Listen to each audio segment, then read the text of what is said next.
Assalamu alaikum. Our today's topic is hepatitis B virus. Since this virus has quite a complicated issues to be discussed with, we have divided our hepatitis B virus topic into two parts, part 1 and part 2. In part 2, we'll be discuss about the pathogenesis and diagnosis, and in today's part, we have few points to be discussed. Number one, about the virus itself and about the peculiarities or the unique characteristics this virus has, then about the reservoir, the seromarkers, the mode of transmission, and about the vaccine. Among the major hepatitis viruses, hepatitis B virus is the only DNA virus and it is enveloped. So, the other viruses are all RNA virus. Here we have a picture showing all different types, all 5 types of viruses, hepatitis A virus, hepatitis B virus, hepatitis C virus. Hepatitis B and C virus are the enveloped, and then hepatitis D virus which is a defective virus. Then we have hepatitis E virus. We know that hepatitis A and E virus are naked virus transmitted fecally and enterically, and hepatitis B and C virus are enveloped virus transmitted through parenterally and in other forms also. Then the D virus, since it is a defective virus, it is transmitted only along with the hepatitis B virus because it utilizes the surface antigen or receptor of the hepatitis B virus, as it is a defective virus, so it needs B virus to enter into the human host. Hepadna is a DNA virus, and this hepatitis B virus is a major group of Hepadna, strictly restrictive to hepatic tissue, or it shows strict hepatotrophism to human liver tissue, and the only host is human for hepatitis B virus. There is a picture here showing all the structures of hepatitis B virus. We can see that it has a envelope made up with surface antigen, and then it has a capsid made up with core antigen, and then it has double stranded DNA which is incomplete. Talking of unique characteristics of this virus, we have a list here. Double stranded DNA of hepatitis B virus is incomplete. Then they have, unlike other DNA viruses and like retroviruses, it needs RT enzyme for its replication. Then it replicates through a circular RNA intermediate form during replicative cycle, and this envelope or the outermost layer that contains surface antigen, this surface antigen has in various forms present in the human blood, and some of the surface antigen lacks DNA. Then unlike other enveloped virus, this hepatitis B virus to some extent are resistant to ether, low pH, freezing, and to moderate heating. This virus can also integrate to host chromosome. We have a picture here showing different forms of surface antigens. This virion of the hepatitis B virus is also called Dane particle, named after the scientist who discovered it. So, in this Dane particle, which is the complete virion, contains all layers of the viruses, including the DNS genome. So, we can see here that surface antigen or the envelope of the virus, which contains surface antigen and core antigen and circular incomplete DNA. There are other forms of surface antigen which is shown here, the smaller circular form and longer filamentous form surface antigen here, which lacks DNA.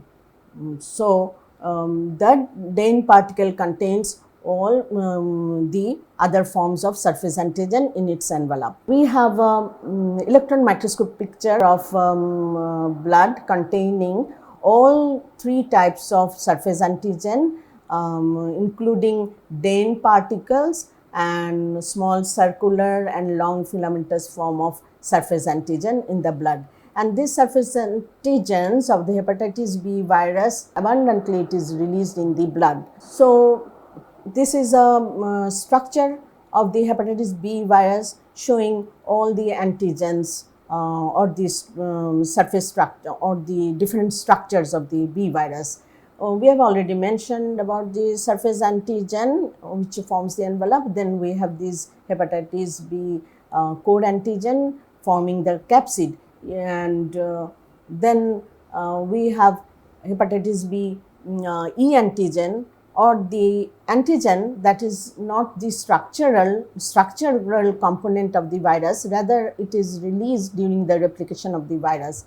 So all these three types of antigen are designated as HBsAg, HBcAg indicating core antigen, and HBeAg indicating E antigen. Other than these protein, the virus also contains RNA polymerase, then reverse transcriptase I have already mentioned, and other protein kinase. So in a short snap, let us discuss the replication of this hepatitis B virus. You know, since this virus is strictly hepatotropic, this means the virus needs, from the mode of entry into the host, the virus needs to be transmitted via blood to the liver cells to infect the hepatocyte to cause pathogenesis in the human host, transmitted to the liver and in the hepatocyte by binding with the surface antigen, which forms the binding part for the receptor present in the hepatocyte. So upon binding with the surface antigen, the virus enters the hepatocyte, and unlike other DNA virus, this virus also needs to be needs to replicate a part of it, replicate in the nucleus of the cell, host cell. So in the nucleus of the hepatocyte, the virus goes, and at first it repairs its incomplete DNA. So the double-stranded DNA is completed in the nucleus, then this transcription or replication has to go through a circular RNA genome intermediate form before it transcribes into DNA again, utilizing the reverse transcriptase. You know, along with the transcription process, the translation process also goes on by formation of other proteins like structural protein and enzymatic protein. Then the assembly occurs, or packaging occurs within the hepatocyte, and the virions are released by exocytosis, taking the lipid bilayer membrane from the host cytoplasmic membrane and released to infect the other hepatocyte. And since this is an enveloped virus, the host cell does not destroyed by the release of the virus.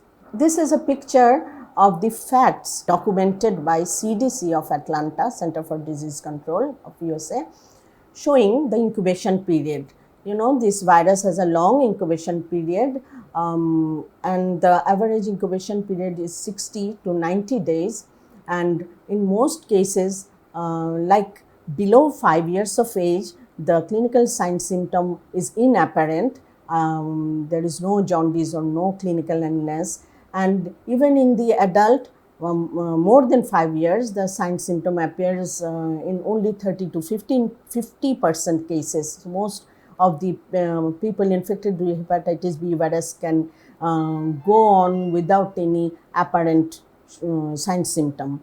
Then the fatality rate is low, 0.5 to 1%, but chronicity is an important issue here. We can see that below 5 years of age, if the children gets infected with hepatitis B virus, they can become a chronic source of they can become a chronic case in about as high as 90% of them. and in case of more than 5 years, it is about 10%. Although the case fatality is low, but we have to bear in mind this important issue that the hepatitis B virus can cause premature mortality from chronic liver disease in about 15 to 25% cases. In this picture, we have a typical serological course in a blood of acute hepatitis B recovered case. So, the serological profile of a recovered hepatitis B infection patient will show these markers, and we know that in case of hepatitis B, 2 antigens and all 3 antibodies are found in the blood. So, the 2 antigens, hepatitis surface antigen, B surface antigen and E antigens will be available in the blood, and what we'll have in a graphical representation, we can explain here that if this is the y-axis designates the titer of antigen and antibody in the blood, and the x-axis designates the weeks after exposure. We can see here that after exposure at this point, that exactly about 90 days, we can see here that about these 14 weeks or 90 days, the symptoms will start to appear, and at the same time the surface antigen will also rise to the peak. This is the surface antigen which appears about the 1 month after exposure, and then it gradually rises and goes to the peak at around the sign symptom will appear, and then gradually starts to decline and disappears by the end of 6 months or 24 weeks. At the same time, hepatitis B E antigen will also be found in the blood for some time. Then in the course of time, after as soon as the surface antigen appears, E and core antibody, the antibody to core antigen starts to appear in the blood, and like all other infective cases, the IgM antibody appears first and disappears in due time with seroconversion to IgG core antibody, which remains probably for the rest of the life. And we can see that there will be a gap in appearance of antibody after the disappearance of antigen. So, surface antigen will disappear in 6 months, and surface antibody will appear in 8 months after the exposure, and when there will be a gap around these 2 months in the appearance of surface antibody. So, this gap will be called window period, where this hepatitis B surface antigen, which we use as a screening test to identify the infecting case, will be found negative. So, here is a point to note: when we find that surface antigen is negative in a highly suspected case, we must not consider this as a negative case before excluding the window period.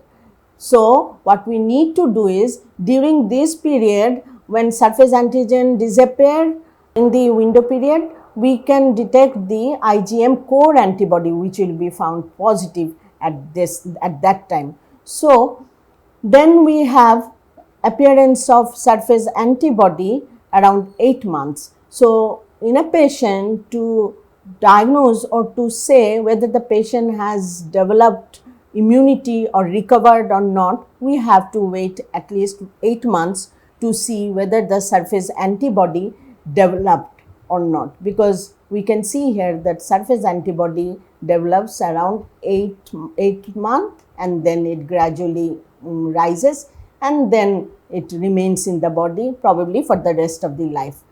Around same time, the surface not surface antibody to E antigen also develops. So, in a recovered case, the patient will have in the serum all 3 antibodies present. number 1 core antibody, surface antibody and E antibody. So these 3 antibody will be found in a recovered case. What happens in a patient who does not recover or get the immunity from the infection or continue as a case of carrier or OHB? We can see in the next picture that here this is the typical serological course of a progressive hepatitis B infection or chronic hepatitis B virus infection case. Here we can see that surface antigen starts to appear around the same time, then it gradually increases, reaches the peak and continues to be present in the blood for more than 6 months and probably for a longer time, and this patient will continue to be positive in all screening test or HBsAg test. And in that patient also core antibody will gradually rise and then continue to be produced for the rest of the life. What happens to the E antigen?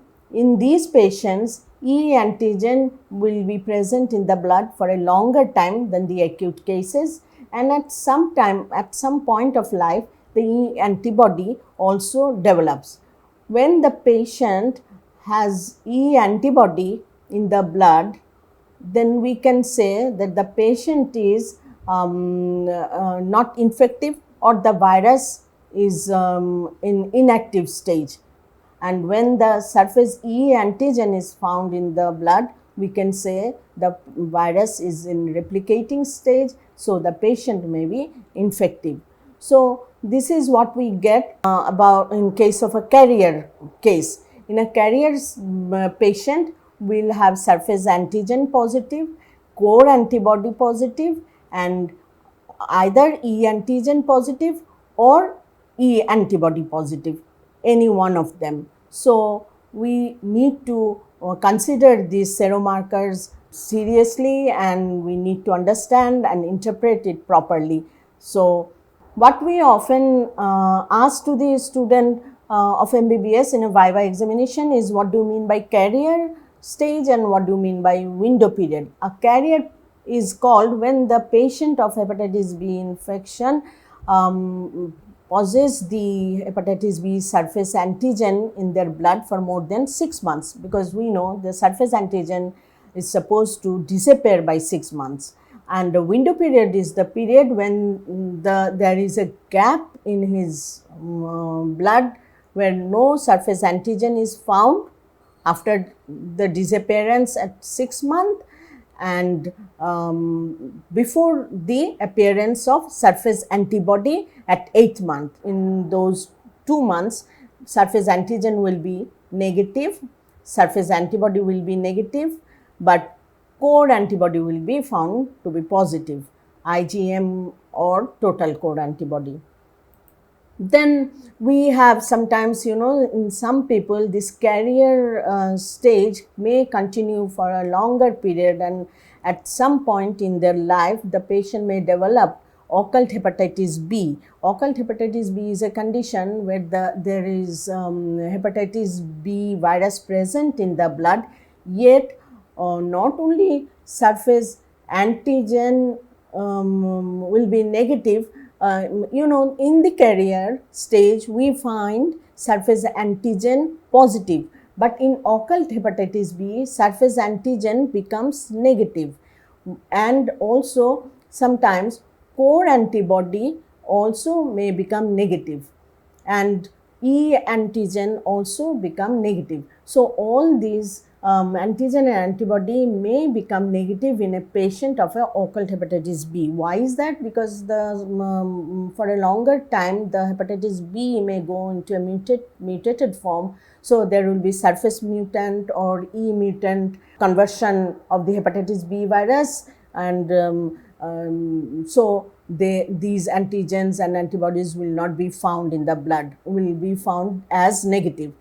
It means they may be present because of the mutation, we cannot detect them. The DNA may be present in the blood, but that DNA may remain in a very low amount so not sufficient amount to detect in a conventional PCR test. So they needs to be diagnosed by nested PCR or real-time PCR. So this is what occult hepatitis B is called. So we'll have to be aware ourselves the clinical impact of occult hepatitis B. What does this mean? You know, the people who have occult hepatitis B or who has converted into an occult hepatitis B case are more likely to have a false feeling that they became surface antigen negative or they have recovered from carrier stage, actually which is not. So they can, you know, transfuse blood or donate organ to people thinking they are helping the people. Actually they are giving the hepatitis B virus infection to them, and these people may also develop a reactivation of hepatitis B infection, because you know at some point of time if they become immunocompromised by infection or by disease, or in a condition like organ transplantation where they need to lifelong immunosuppressive therapy, and also these occult hepatitis B cases may develop chronic gradual liver disease progression, including cirrhosis and hepatocellular carcinoma. Especially in case of the patient who has hepatitis C virus co-infection, or who are patients with alcoholic liver disease, or there are also some cryptogenic cause. So we have now how the hepatitis B virus transmits to the human host. So parenteral transmission means in any form of transmission of hepatitis B virus through a contaminated needle or cut wound, or any via through a vehicle. So we can have this example, to remind ourselves that people should be careful about tattooing. If it is non-sterile, can transmit the virus. Then a contaminated dialysis equipment who frequently gets dialysis or blood transfusion in a hemophiliacs, like thalassaemic patient or leukemia patient, needs to be careful. Then contaminated vaccination equipment, any kind of non-sterile dental practices, and IV drug users can also get by contamination get hepatitis B. Non-sterile body piercing equipment also can transmit the virus. So other than parenteral transmission, we have sexual transmission. Both bisexual and heterosexuals can transmit virus.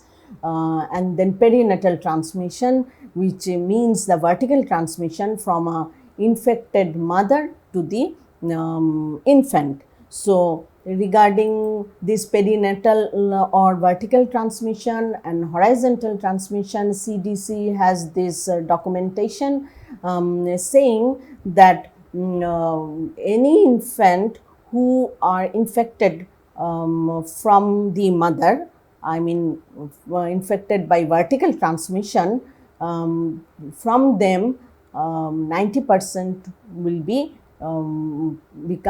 become chronically infected. অর্থাৎ মা যদি hepatitis B infected হয় এবং তার থেকে যখন vertically transmitted হয়ে বাচ্চার হয়, সেই বাচ্চাদের মধ্যে 100 জনের মধ্যে 90 জনেরই ক্রনিক হেপাটাইটিস বি ইনফেকশন হবে। অর্থাৎ তারা ক্রনিসিটি ডেভেলপ করবে। অ্যাকিউট হয়ে রিকভার হয়ে যাওয়া ভালো, অথবা আমাদের professor ভাইরোলজির professor Nazrul Islam sir বলতেন হেপাটাইটিস বি ভাইরাস ইনফেকশন হয়ে মরে যাওয়া যত না ক্ষতি, ক্যারিয়ার হয়ে বেঁচে থাকা সোসাইটির জন্য তার থেকে বেশি ক্ষতি। অর্থাৎ those 90% baby when grow up will become a continuous source of hepatitis B virus infection. So this is very important to remember. And what about the horizontal transmission from one person to another person in any form of parenteral or sexual transmission of hepatitis B virus will cause 6% of them to become chronically infected, meaning যাদের hepatitis B transmission হয়েছে, exposed হয়েছে, তাদের 100 জনের মধ্যে 6 জনেরই chronic city হবে বা 6 জন career হয়ে থেকে যাবে। সো এই 6 জন অ্যাডাল্টের মধ্যে ক্যারিয়ার এবং 90 জন বাচ্চাদের মধ্যে ক্যারিয়ার যারা থাকবে, তাদের থেকে আবার হরাইজেন্টালি ট্রান্সমিশন হবে এবং ফিমেলদের বেলায় ভার্টিক্যালি ট্রান্সমিশন হতে পারে। তাহলে রেসিপিয়েন্ট কারা হচ্ছে? তাদের থেকে আবার রেসিপিয়েন্ট হচ্ছে চাইল্ড টু চাইল্ড হতে পারে, কন্টামিনেটেড নিডল দিয়ে হতে পারে, সেক্সুয়াল কন্ট্যাক্ট দিয়ে হতে পারে, হেলথ কেয়ার ওয়ার্কারদের আবার ট্রান্সমিটেড হতে পারে, ব্লাড ট্রান্সফিউশনের মধ্যে হতে পারে। অ্যান্ড তাহলে আমরা কি পাচ্ছি?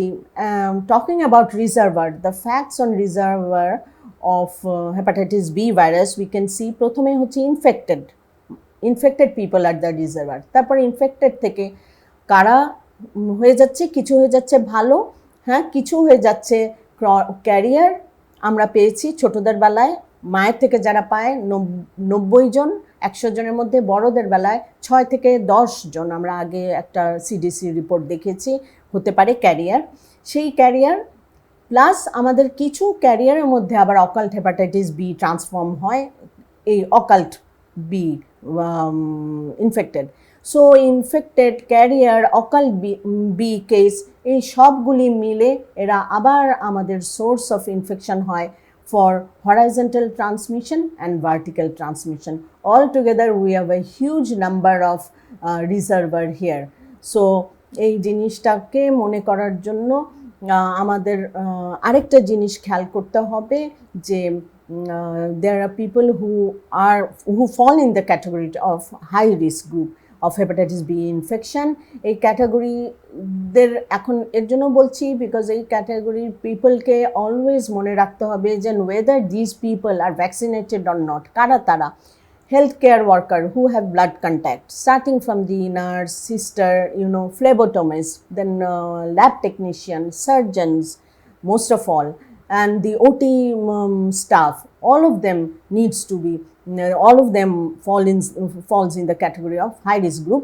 Then babies of infected or chronic mother যারা আছে তাদের বাচ্চাদেরকে ধরে নিতে হবে। IV drug users, very good target of hepatitis B virus infection, multiple sex partner, hemodialysis, hemophiliacs. তারপর আরেকটা আছে যারা residents and staff of mental institute or in a institute where mentally retarded children, special children are resides. So এদেরকে সবাইকে আমাদের high risk group বলতে হবে এবং আমাদের ভ্যাকসিন নিয়ে আমরা আজকে কথা বলবো এবং শেষ করব। সেইটা হচ্ছে যে হেপাটাইটিস বি ভাইরাসের একটা সাকসেসফুল ভ্যাকসিন আছে এবং সেই ভ্যাকসিনটা আমাদের 3টাই টার্গেট গ্রুপের মধ্যে ভ্যাকসিনটা এনশিওর করতে হবে। All health care worker, children, এটা already EPI extended program of immunization include করা হয়েছে hepatitis B vaccine. So all children should be going through this vaccination, and the high risk group I have just mentioned. So we need to give at least 3 shots, 2 to 3 shots of vaccine, and then we need to see whether sufficient amount of titer developed in the blood or not by seeing the surface antibody. And in some people, the sufficient amount of surface antibody does not develop by 3 shots, then 4 shots needs to be given, because there are people who does not develop sufficient amount of antibody. We'll be talking about it in the next slide. So we know the recommended people for vaccination, but now we need to go for the prerequisites before vaccination. Number 1, the person must be found HBsAg negative before vaccination. If the patient is already subclinically infected and carrier case, then the vaccine will not help her anymore, because already he has got antigen positive or infected, so it has to be excluded. Then we also need to do the surface antibody test, because if the patient subclinically got infected and cured or got immune by the virus by developing surface antibody through active clinical infection, so then we do not need to give them surface antigen or artificial vaccination anymore.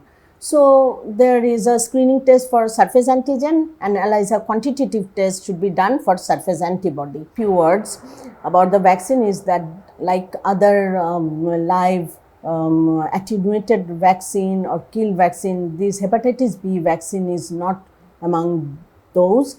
In fact, recombinant product from the surface antigen vaccine has been prepared. So as this is not a viral live virus or killed virus, this vaccine is not so sufficient like those measles virus, or like other live virus, because this recombinant product of surface antigen needs multiple shots. Patient also need to give a booster dose every 5 years. What happens to the exposed person or the babies born from infected mother? So there is a treatment. Good news for us is that exposed hepatitis B virus surgeons or healthcare worker, if we accidentally got pricked or has a cut wound, or in the emergency get a contaminated blood contact, we must go for vaccination in one arm, unless he is already given vaccination and has got sufficient amount of antibody. Then we also need to give passive immunization or hepatitis B immunoglobulin in another arm. So both active artificial vaccination and passive serum immunoglobulin should be given in each arm of the person who is being exposed to hepatitis B virus within 12 hours, or the baby who are born from an infected mother of hepatitis B. So I'll be ending today with the hope that we'll reduce the source of or reservoir of hepatitis B virus by giving vaccination. Thank you very much. See you all in my next session. Allah Hafiz.